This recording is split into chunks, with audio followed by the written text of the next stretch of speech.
Masih pada pembahasan maratibuddin ats-tsalath, 3 tingkatan agama.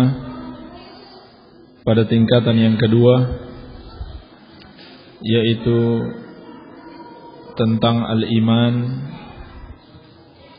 dan lebih khusus lagi tentang arkanul iman. Kita masuk pada penjelasan rukun iman yang kelima, wal yaumil akhir, beriman dengan hari akhir. Kalau Syekh Ibnu Utsaimin rahimahullahu taala dalam syarah beliau, qauluhu wal yaumil akhir, ucapan beliau dan beriman kepada hari akhir. Al yaumul akhir, hari akhir itu adalah yaumul qiyamah, hari kiamat. Alladzi yub'atsun nasu fihi lil hisabi wal jazaa, di mana manusia dibangkitkan pada hari tersebut untuk menerima hisab, penghitungan, dan al-jaza, pembalasan. Apakah balasan kebaikan atau keburukan. Wa summiya bidzalik, dan dinamakan hari itu sebagai hari akhir, li'annahu la yauma ba'dahu. Jazakallahu khair. Sebab tidak ada lagi hari setelahnya. Tidak ada lagi hari setelahnya, maka dinamakan dengan hari akhir. Haitsu yastaqirru ahlul jannati fi manazilihim, ketika ahlul jannah telah menetap di tempat-tempat tinggal mereka, wa ahlun nari fi manazilihim, dan ahlun nar, penghuni neraka, juga menetap di tempat tinggal mereka. Jadi inilah yang dimaksud dengan al-yaumul akhir, yaitu hari kebangkitan manusia untuk menerima penghitungan dan pembalasan.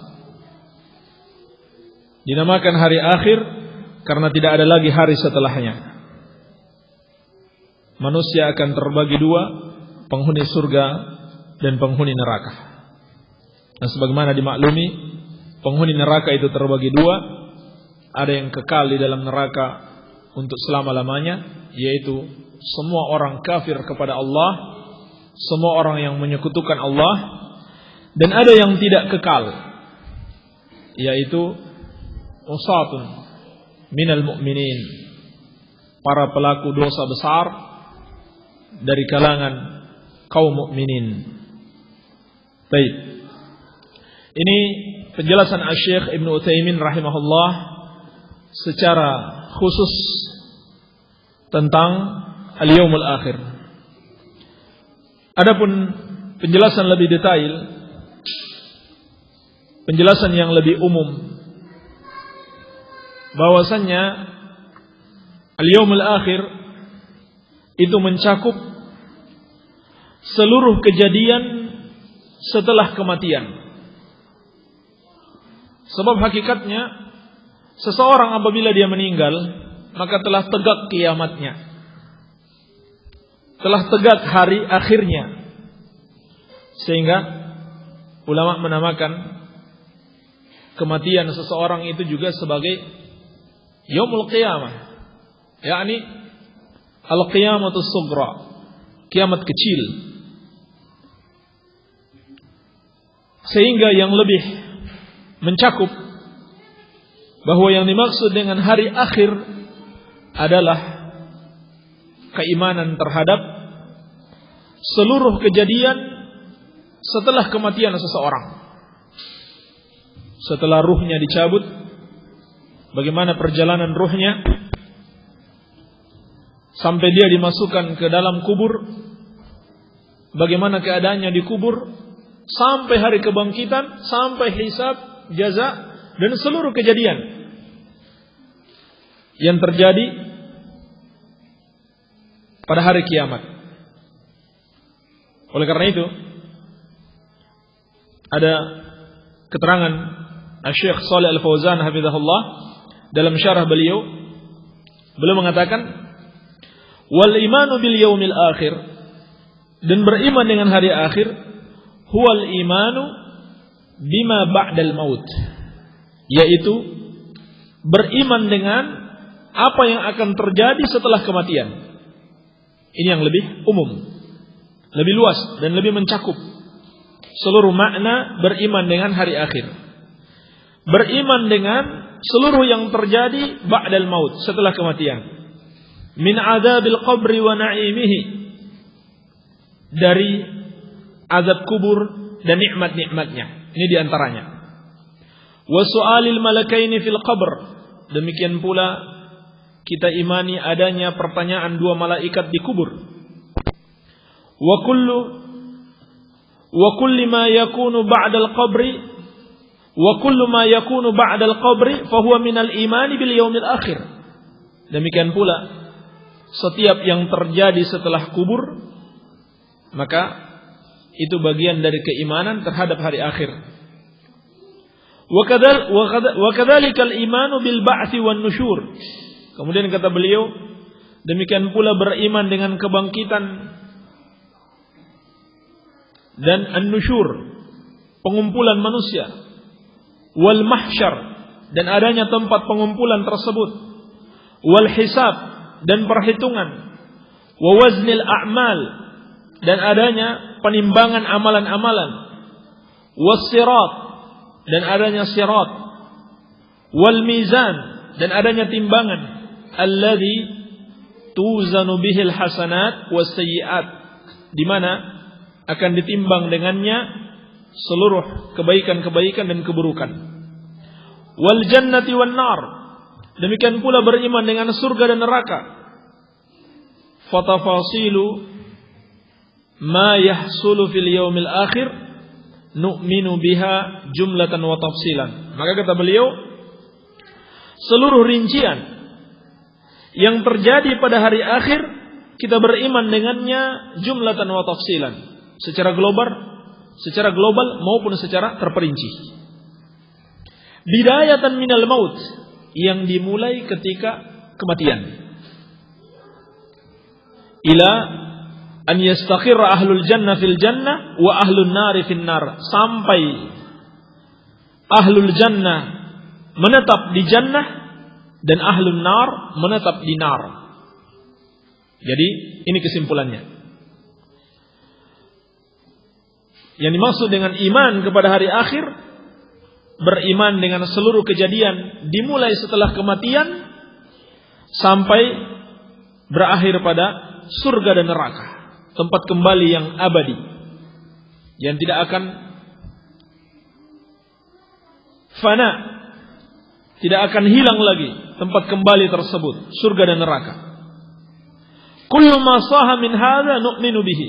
Kata beliau, setiap hadis yang sahih tentang ini maka kita beriman dengannya.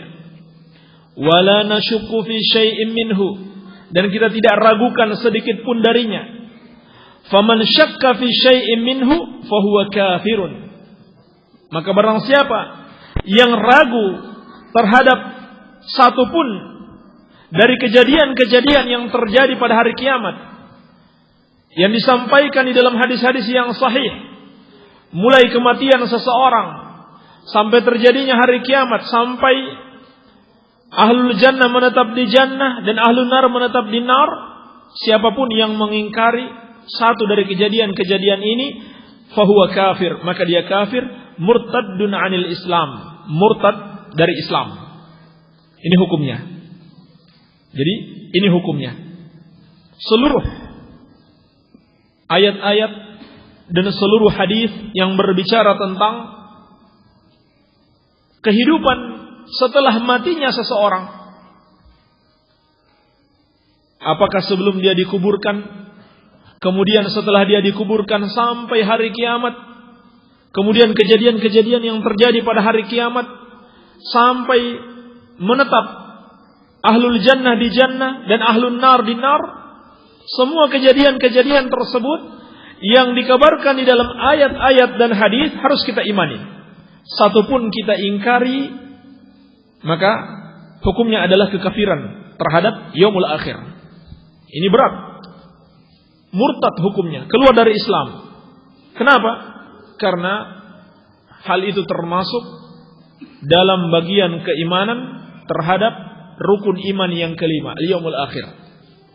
Kalau satu saja diingkari menyebabkan kekafiran, maka bagaimana dengan orang yang mengingkari banyak sekali kejadian yang terjadi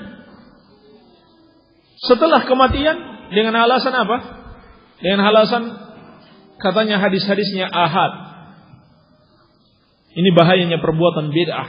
Perbuatan bid'ah sangat cepat mengantarkan kepada kekafiran dibanding perbuatan maksiat.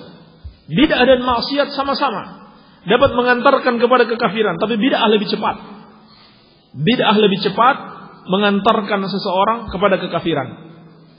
Kalau landasannya dia sudah tidak mau mengimani hadis-hadis ahad, maka sejumlah keimanan yang berhubungan dengan hari akhir yang merupakan rukun iman yang kelima, dia akan ingkari.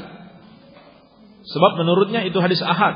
Walaupun seringkali mereka katakan hadis ahad, padahal hadisnya mutawatir. Taib. Kemudian kata beliau, kullu hadza yutlaqu alaihi al-yaumul akhir wa ma fihi. Setiap perkara ini yang terjadi setelah kematian sampai kehidupan surga dan neraka, maka hal ini termasuk di dalam perkara al-yaumul akhir, hari akhir. Wa ma fihi, dan apa yang ada di dalamnya yang harus kita imani. Baik. Ini yang lebih mencakup tentang keterangan al-iman bil yaumil akhir. Kemudian kata Asy-Syaikh rahimahullahu taala, wal imanu bil yaumil akhir yatadammanu thalathata umurin. Dan beriman terhadap hari akhir mencakup keimanan terhadap 3 perkara. Telah kita jelaskan tadi, beliau memaksudkan di sini secara global. Kalau mau dirinci, bukan hanya 3 perkara, banyak sekali kejadian, banyak sekali ayat-ayat dan hadis-hadis, baik secara global maupun secara rinci, yang menjelaskan tentang kehidupan setelah kematian. Baik sebelum terjadi kiamat kubra, kiamat untuk seluruh manusia, maupun setelahnya. Jadi perlu kita tekankan lagi, yang beliau maksudkan ini secara global. Ada 3 yang harus kita imani. Al-awwal al-imanu bil ba'tsi. Yang pertama, beriman dengan adanya kebangkitan. Wa huwa ihya'ul mauta, yaitu dihidupkannya kembali orang-orang yang sudah mati, yakni manusia dan jin. Demikian pula para malaikat. Hina yunfakhu fis sur an-nafkhatah tsaniyatah, ketika ditiup sangkakala pada tiupan yang kedua. As-sur ini banyak disebutkan terjemahannya sangkakala. Kalau dikatakan terompet kayaknya kurang tepat ya. Terompet itu kayak mainan. As-sur. Dan di sini ada faedah tentang as-sur. Ini juga termasuk bagian yang harus kita imani. Termasuk bagian yang harus kita imani.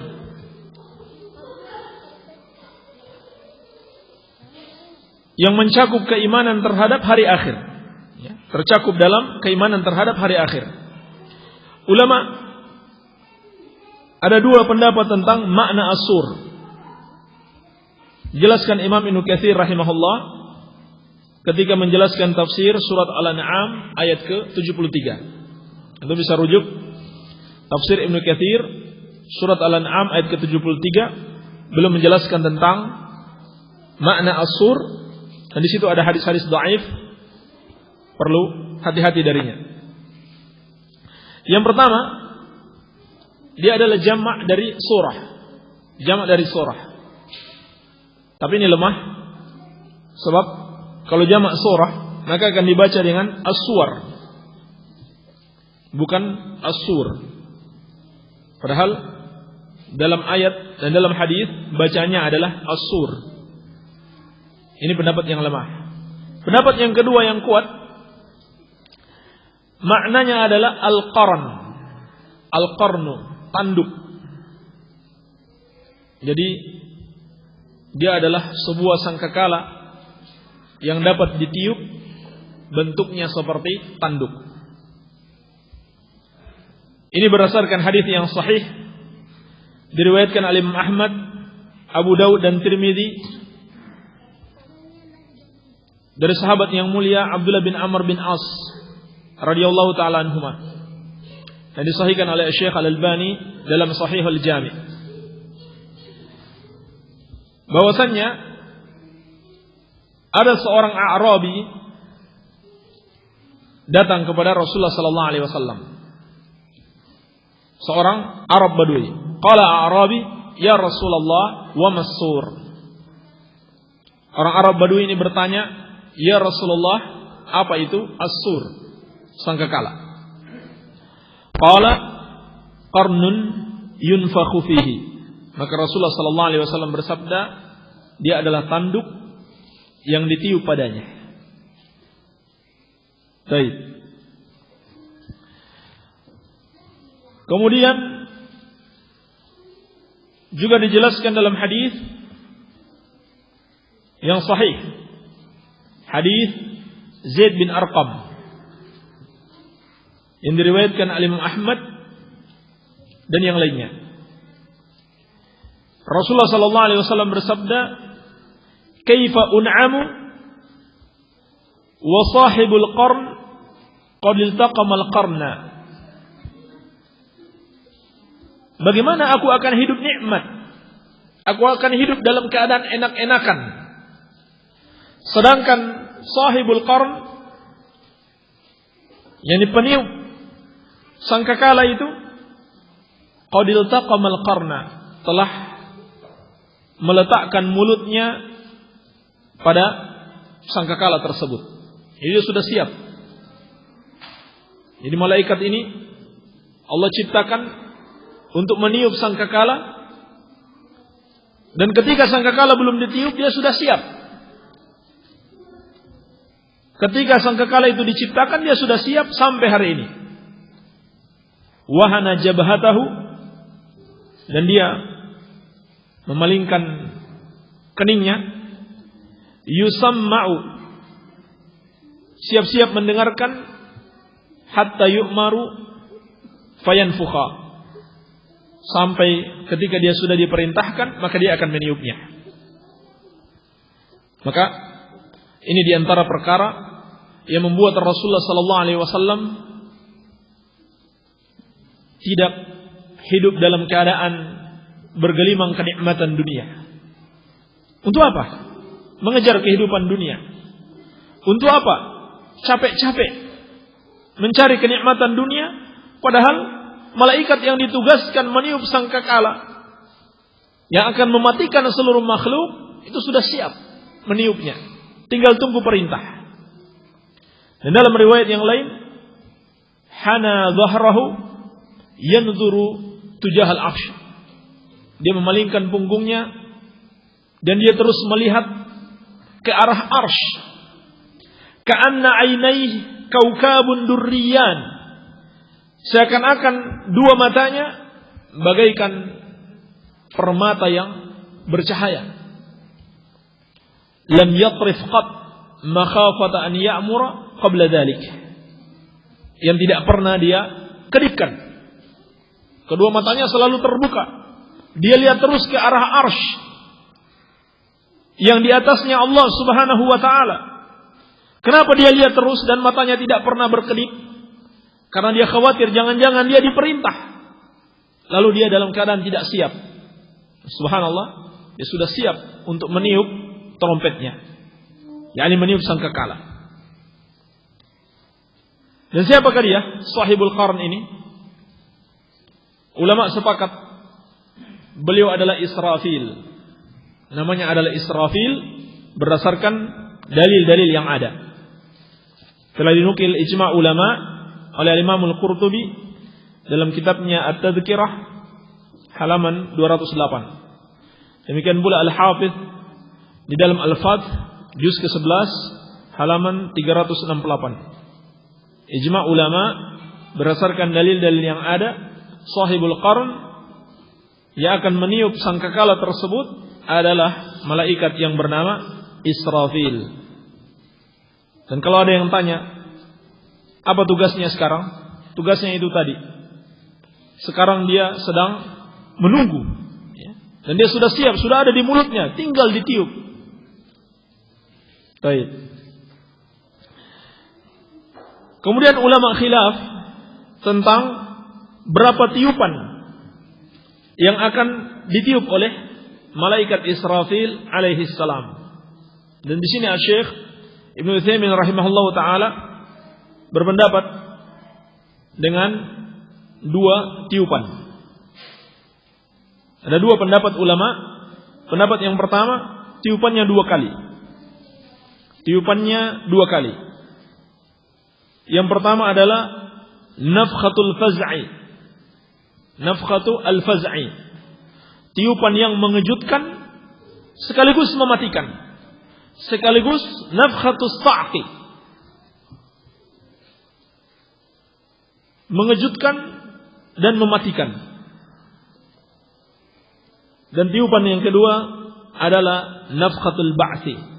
Tiupan yang kedua adalah tiupan untuk menghidupkan kembali. Ini pendapat Syekh Ibnu Utsaimin rahimahullahu taala, juga sebelumnya pendapat Al-Imam Al-Qurtubi dan sejumlah ulama. Pendapat yang kedua adalah 3 tiupan. 3 tiupan. Dengan dirinci. Yang pertama, nafkhatul faz'i, tiupan untuk mengejutkan, sampai diceritakan dalam Al-Quran, saking terkejutnya wanita hamil langsung melahirkan anaknya, langsung keguguran pada saat itu juga. Anak kecil langsung beruban. Bisa kita bayangkan bagaimana terkejutnya manusia ketika itu, bagaimana ketakutan mereka. Yang kedua, nafkhatus sa'qi. Setelah dikejutkan baru ditiup lagi yang ketiga. Yang kedua, tiupan untuk mematikan, membinasakan semuanya.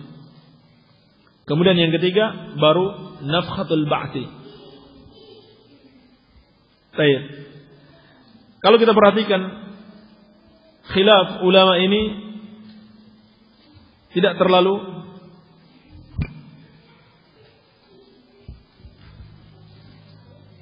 esensi untuk dibahas. Tidak terlalu penting untuk dibahas. Sebab ulama yang mengatakan 2 tiupan itu sudah mencakup tiupan yang pertama dan kedua dari pendapat ulama yang mengatakan 3 tiupan. Jadi tidak terlalu penting. Dan yang berpendapat 3 tiupan itu adalah Syekhul Islam Ibnu Taimiyah, demikian pula Al-Lajnah Daimah dan Syekh Shalih Al-Fauzan hafizahumullah taala. Baik. Ini faidah yang berhubungan dengan as-sur. Maka kata Syekh Ibnu Utsaimin rahimahullah, kita lanjutkan. Yang dimaksud dengan keimanan terhadap hari kebangkitan adalah mengimani dihidupkannya kembali orang-orang yang sudah mati ketika ditiup pada sangkakala tiupan yang kedua. Kalau pendapat yang mengatakan 3 tiupan, berarti tiupan yang ketiga. Fayaqumun nasu li rabbil alamin. Maka ketika itu manusia bangkit untuk menghadap Allah Rabbul Alamin. Hufatan ghairu munta'ilin, dalam keadaan tanpa beralas kaki, dalam keadaan telanjang kaki tanpa menggunakan alas kaki. Uratan ghairu mustatirin, dalam keadaan telanjang tanpa tertutupi oleh sehelai benang pun. Ghurlan ghairu mukhtatinin, dan tanpa dikhitan. Jadi ini keadaan manusia ketika dibangkitkan pada hari kiamat. Seperti ketika dia dilahirkan. Kalau Allah Subhanahu wa taala berfirman, "Kama bada'na awwala khalqin nu'iduh." Sebagaimana kami telah memulai awal penciptaan, maka kami kembalikan mereka. Kami kembalikan makhluk sebagaimana dia diciptakan. Wa'dan 'alaina inna kunna fa'ilin.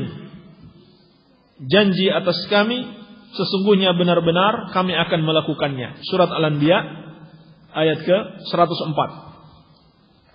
Jadi benar-benar manusia itu dikembalikan sebagaimana ketika dia diciptakan. Bagaimana keadaan kita ketika kita lahir?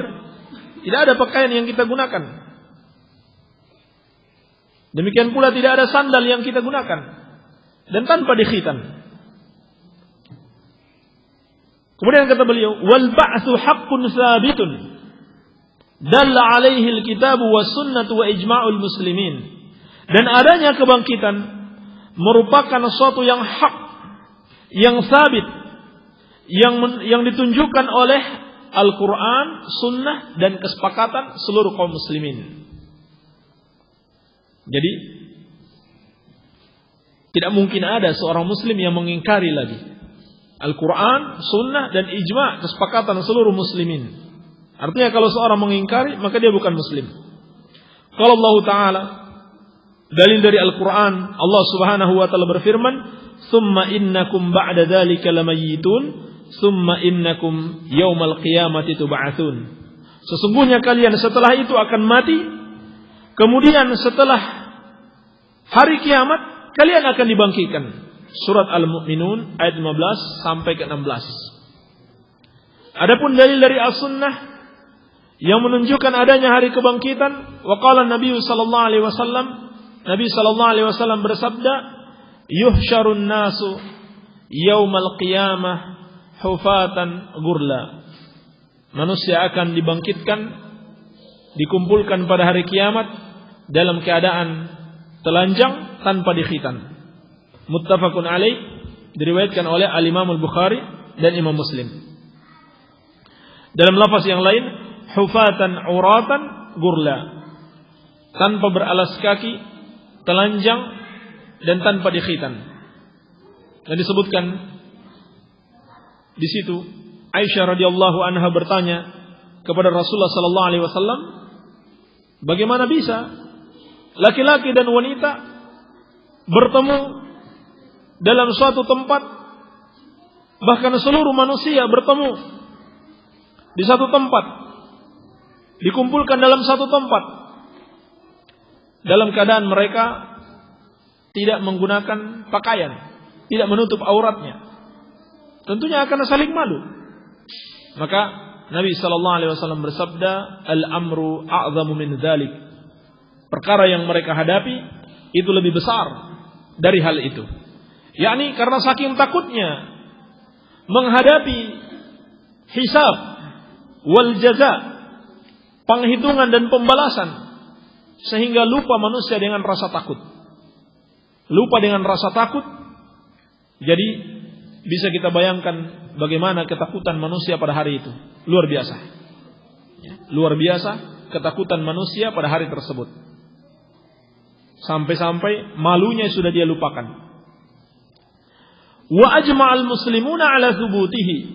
Dan kaum muslimin telah sepakat akan adanya hari kebangkitan tersebut. Akan adanya kebangkitan setelah kematian. Wa huwa muqtada al-hikmah.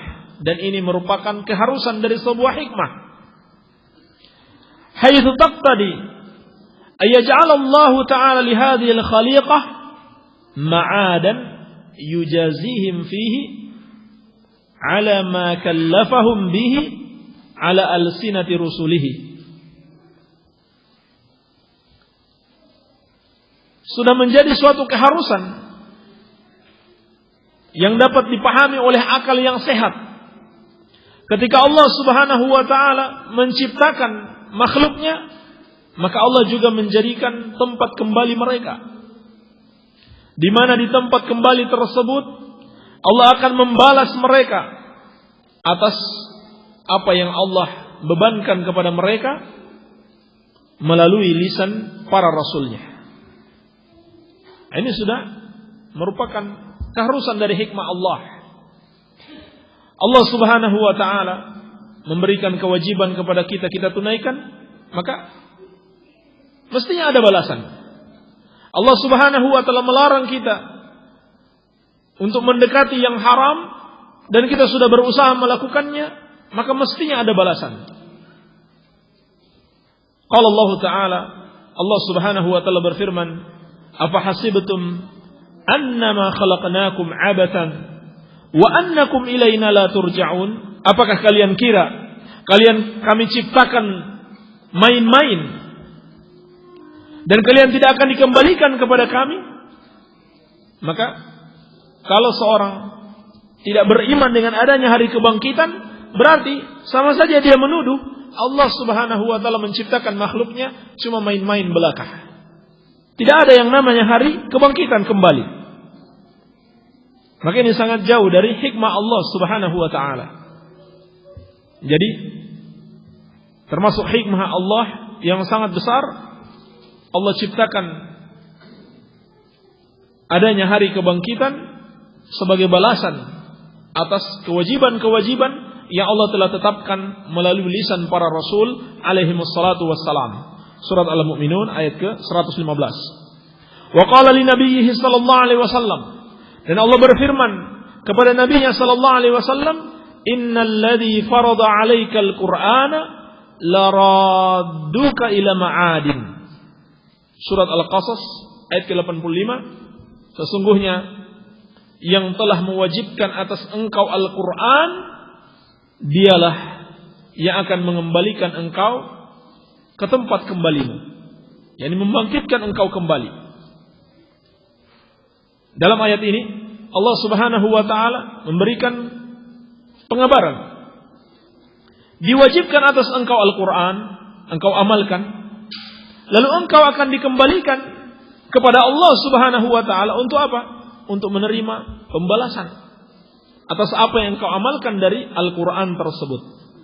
Makanya jelas adanya kewajiban-kewajiban, adanya larangan-larangan, adanya pengutusan para rasul, diturunkannya kitab-kitab, semua itu untuk diamalkan oleh manusia, maka mesti ada hari kebangkitan, kembali untuk dibalas setiap yang dikerjakan oleh manusia di muka bumi ini.